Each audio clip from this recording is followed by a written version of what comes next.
Hey y'all, welcome back to the Blue Collar Connoisseur Club, where hard-working folks kick off their boots and talk real. From thirsty Thursdays with mason jars clinking, to Friday night wine night where the good times start flowing. We've worked hard all week, now it's time to unwind. Grab a cold one, pour a glass of wine and settle in. Good morning, good afternoon and good evening. Welcome back to the Blue Collar Connoisseur Club podcast. Today we are at Rosebank Distillery right next to the iconic chimney. So today we will be on the Rosebank tour, and we will also be doing, as usual, some tastings in the very near future. So what we'll do now is we will head over and we will do a small recap of the history of Rosebank. You can see our previous Rosebank episode as well, before the distillery actually opened back up. And then we will have a wee look at the tour itself. So we will see you all on the flip side. Blue Collar Connoisseur Club, where hard work meets good taste. We'll be right back after this pour.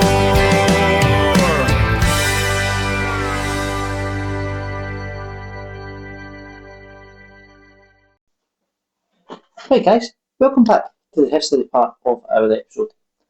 As you can see today, we are going to be delving into the history of Rosebank Distillery. Now you can check out our previous episode as well, it's one of the first ones that we did, which will give a bit more of an in-depth history of the distillery. So we will just give you a recap and a kind of brief snapshot of the history of this distillery. So starting off in the early history. So while distilling activity in the area dated back to 1790, the official founding of Rosebank Distillery is attributed to James Rankin in 1840. Now, it did get the nickname of the King of the Lowlands. The distillery gained a legendary reputation for its unique triple distilled whisky, which was celebrated for its light, floral and fruity character. And it became highly sought after component for very premium blends. In its prime, the distillery famously operated on both sides of the Forth and Clyde canals, connected by a swing bridge. The maltings were situated on one side and the stills on the other. Now, after joining the Scottish Malt Distillers, or SMD, in 1914, and later becoming part of the Distillers Company Limited, the forerunner to Diageo, the distillery continued to operate for decades. However, following a difficult period for the industry, the site was mothballed in 1993. Now, after its close, the site fell into disrepair. In 2002, it was sold to Scottish Canals. In particularly infamous turn of events, in 2009, thieves actually broke in to the derelict building and stole the original copper stills, stripping them for their metal.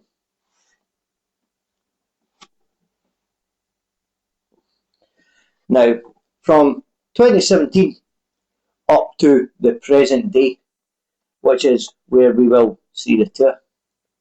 In 2017, the independent bottlers Ian MacLeod Distillers acquired the Rosebank brand, the remaining stock and the original distillery itself.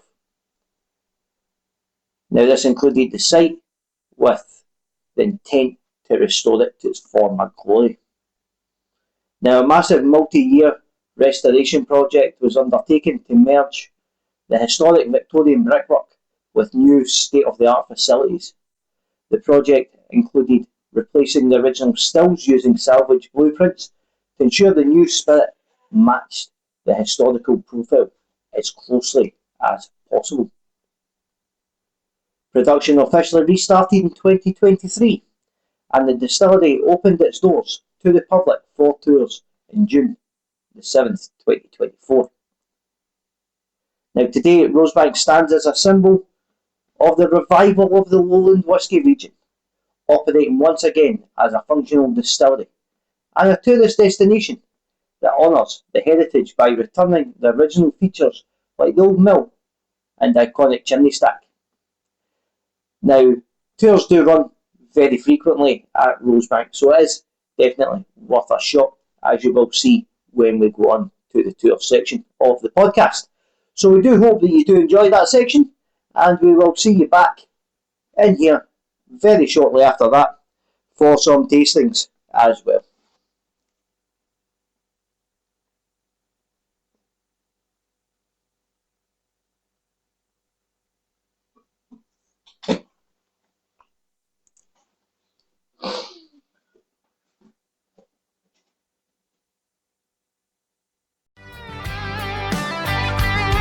Blue Collar Connoisseur Club,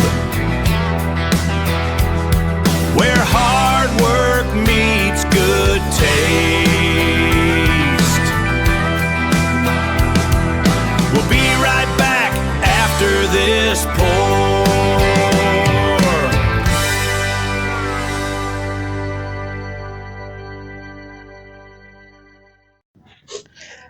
So guys, welcome to our tour of the Rosebank Distillery.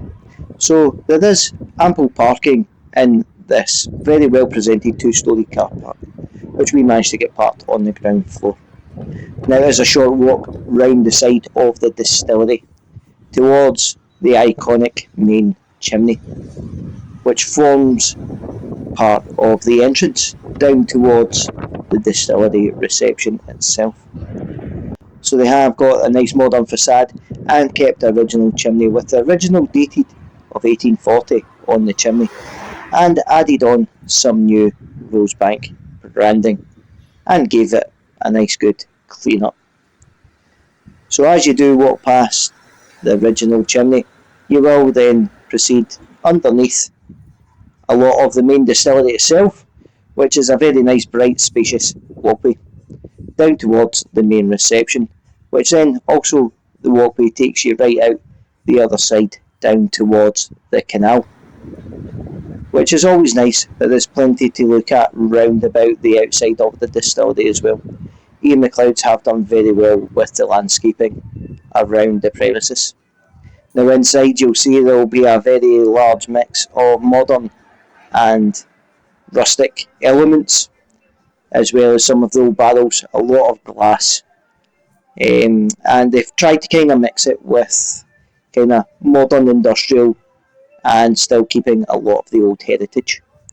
So there are the various tours that they do offer at Rosebank, so we did opt for the standard tour today. Now the tour guides are absolutely fantastic, and they are very knowledgeable and do bring a good entertaining vibe to the tour itself. Now when you do start the tour, you do go up the stairs to a nice main room with a video element to start the tour. Now these two are the worm tubs. They do tell you quite a wee bit about these later on in the tour. As you do proceed through, you are then presented with the main heart of the distillery, with the washbacks, which are all created out of natural wood, so there's no steel washbacks. Then you've got the nice modern mash tun right at the very end, as well as a mill which is over 100 years old, which is still in use, which is very nice to see. From then you proceed on to have a look at the stills themselves. So this is a 3-still process, and they do explain a lot about this process with the worm tubs as well, and a very nice modern Rosebank spirit safe. From then you do proceed down to a tasting room, where you will be sampling Tamdhu, Glengoyne and a new make spirit. Now, in between leaving the stills and the tasting room, you do go down through one of the cask warehouses, which we will look at shortly. And then last of all, you do have the store, which does have some Rosebank whisky bottles for sale, as well as a lot of other Ian MacLeod Distillery products. Things like Glengoyne and Tamdhu, that sort of thing, and your Edinburgh gins. Now, it is a very well laid out shop, very bright, very spacious, and not bad priced either. So this row here, folks, these are all ex-American bourbon hogshead casks. And one at the end was one of the last to be filled at the old site back in '93. So about 250 litres those casks can hold.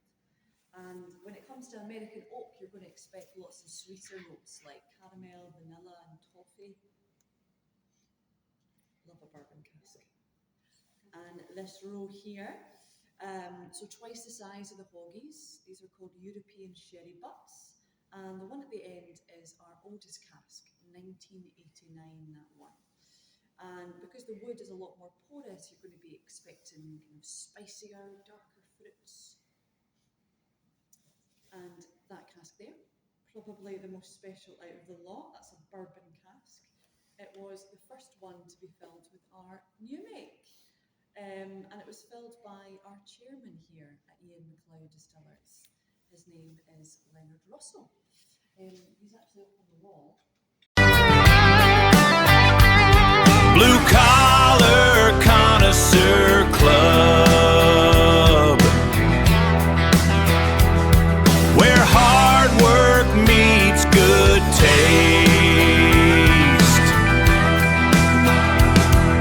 We'll be right back after this pour.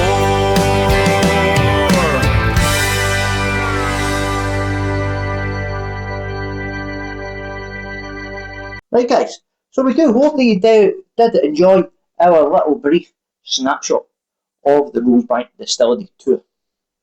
Now, we do have a couple of samples to try today.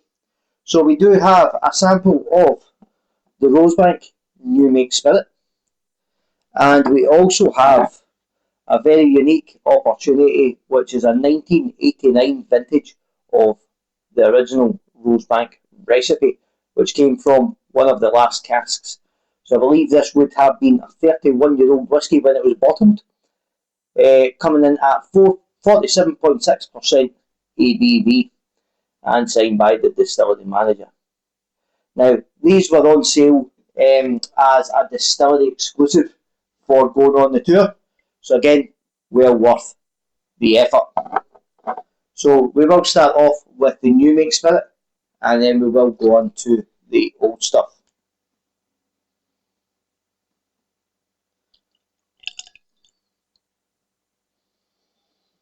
So on the nose, it does have, you can pick up that kind of floral fragrance in there. Obviously it does smell like new make spirit. It's not got that oakiness that the barrel would provide.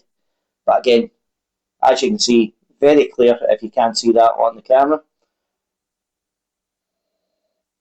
And it has got that distinctive new make spirit where it's got a very medical smell to it. Now this would probably be sitting in the region of probably high 60s, probably closer to about 70%.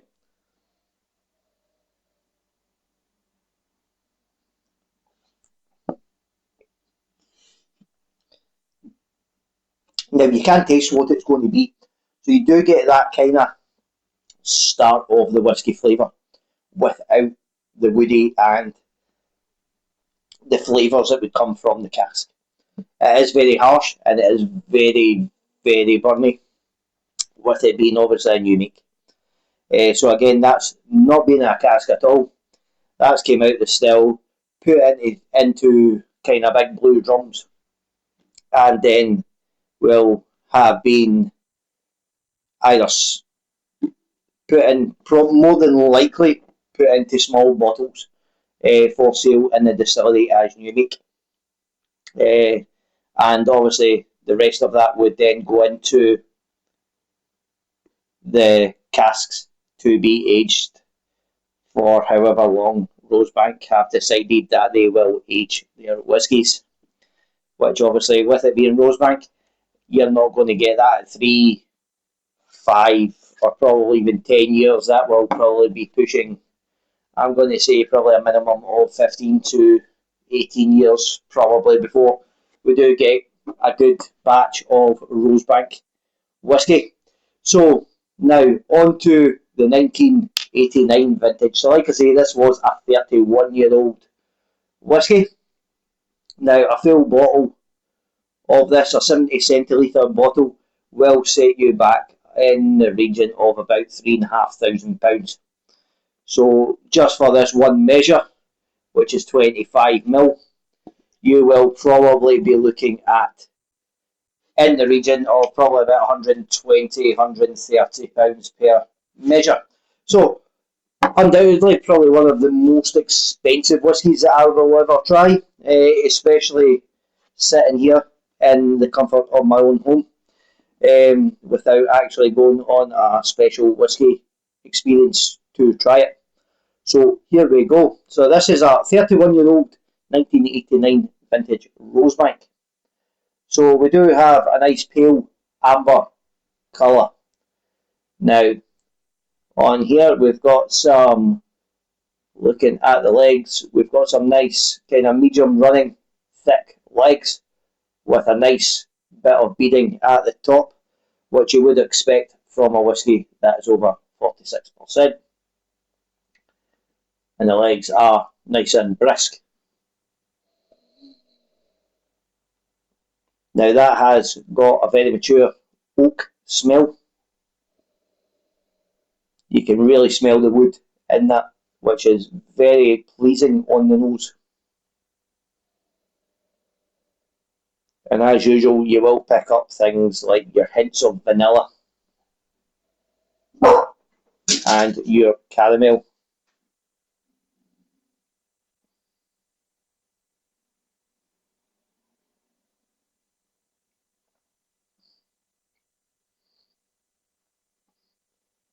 And on the palate, you do have a little bit of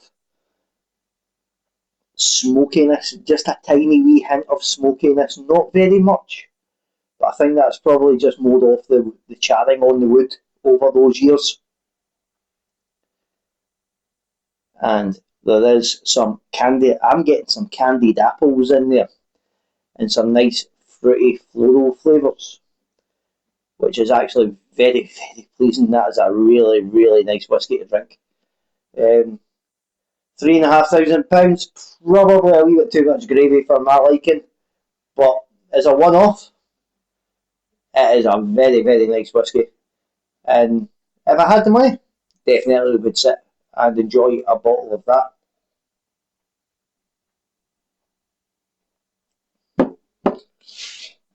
So that concludes the tasting portion of our episode.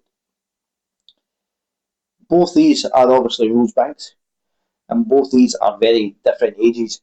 One being not aged at all, and the other one being aged for 31 years, and such a contrasting difference. One is very harsh and warm, and the other one is very light, fruity, floral. And the only difference is the time sitting in some wood in a cold warehouse. So that concludes the tasting portion of our episode, and we will see you again very soon. Blue Collar Connoisseur Club, where hard work meets good taste.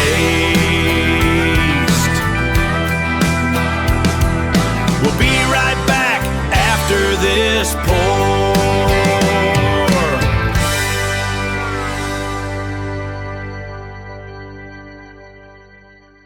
Right guys, we do hope that you have enjoyed this Rosebank episode. We do hope that you do go and visit the distillery. It is a fantastic day out, and you will really enjoy it. And it is definitely worth the time and the effort to go. Now, if you have enjoyed today's episode, please give the episode a like and share it on your social medias. Also, find us on Facebook and TikTok under Blue Collar Connoisseur Club and follow our pages as well. We are doing things like Thursday Thursdays and Friday Night Wine Night, where we do small episodes, just kind of mixing up some drinks and reviewing some drinks.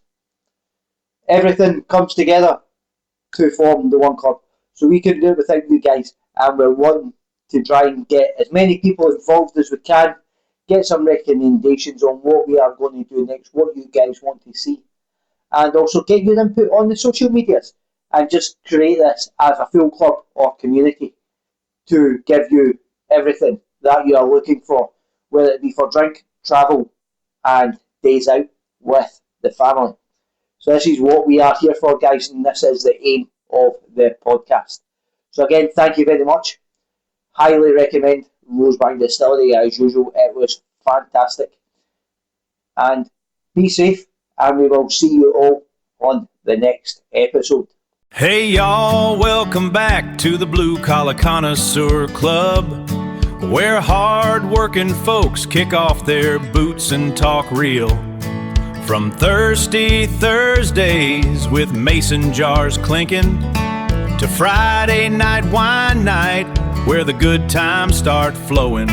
We've worked hard all week, now it's time to unwind. Grab a cold one, pour a glass of wine and settle in.